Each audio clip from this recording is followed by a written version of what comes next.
Wat een prachtige dag, Joert. Zinnen en nog eens een keer zinnen. Ja, en dat op de eerste volle dag van de eerste vakantie. Dat zou wel volle minder kennen. Nou, het blijft morgen en man die ik nog zag. Joen en vannacht, laat ik daar maar beginnen. Een heldere nacht, een schone lucht en sterhelder. Maar kon eens op een mistbank letten en een temperatuur tussen de 0 en de 3 graden. Dus frost onder groen. Op de eilanden luidt de temperatuur krekt even wat hoger. En de wind zwak ontmatig uit zuid-zuidoost.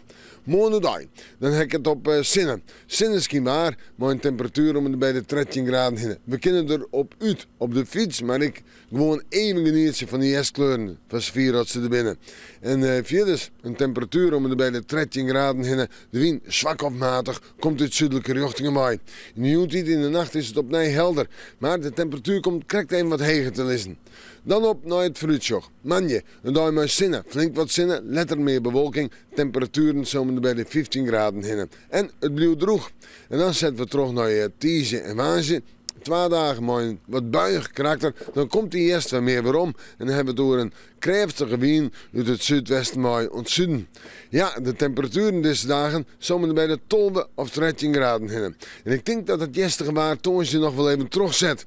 Ja, en ik zou gaan zeggen, we moeten manje maar weer even in het waasje. Maar dat nog John, want ik in een week op vakantie. Dus, om het oren wieken.